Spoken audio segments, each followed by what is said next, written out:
যতই টিপু মুনশির জায়গায় টিটু মুনশি আনেন, কিচ্ছু হবে না।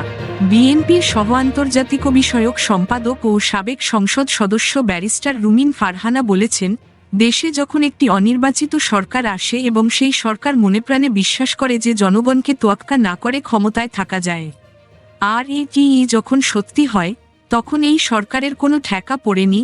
পেঁয়াজের দামকে সহনীয় মাত্রায় নিয়ে আসবে, আলুর দাম ৮০ থেকে কমিয়ে ২০ টাকায় আনবে, ১ ডজন ডিম ১৪০ টাকা থেকে মধ্যবিত্ত পরিবারের জন্য কমিয়ে আনবে। বুধবার যমুনা টেলিভিশনের সমসাময়িক রাজনীতি বিষয়ে টকশোতে অংশ নিয়ে এক প্রশ্নের জবাব দিতে গিয়ে এসব কথা বলেন সাবেক এই সংসদ সদস্য।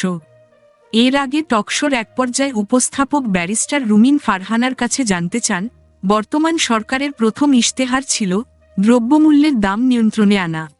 এরই অংশ হিসেবে নতুন চালু করা হচ্ছে, বাজারের জিনিসপত্রের দাম বেশি নিলে ৩৩৩ তে কল করে জানানো যাবে এবং সঙ্গে সঙ্গে ব্যবস্থা নেওয়া হবে।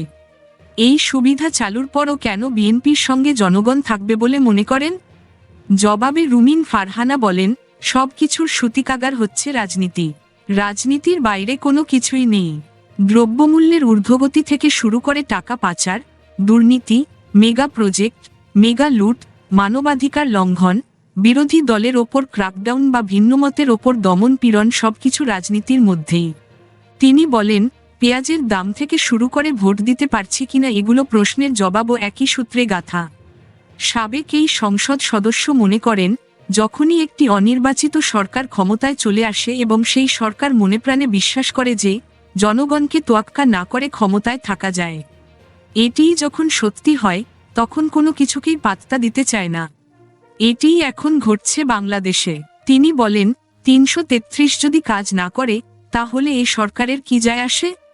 যদি ভোটের হাতে ক্ষমতা থাকত, মানুষের হাতে ক্ষমতা থাকত, সংবিধান যে ক্ষমতা দিয়েছে মানুষ সেটা প্রয়োগ করতে পারত, তাহলে সরকার এখন নয়, বহু আগেই দ্রব্যমূল্যে নিয়ন্ত্রণে নিয়ে আসত। আগের বাণিজ্যমন্ত্রী বলেছিলেন, সিন্ডিকেট নিয়ন্ত্রণ করা সরকারের পক্ষে সম্ভব না। আমি নিশ্চিত করে বলে দিতে পারি, আপনি যতই টিপু মুনশির জায়গায় টিটু মুনশি আনেন, কিচ্ছুই হবে না। দ্রব্যমূল্য নিয়ন্ত্রণ করতে পারবেন না।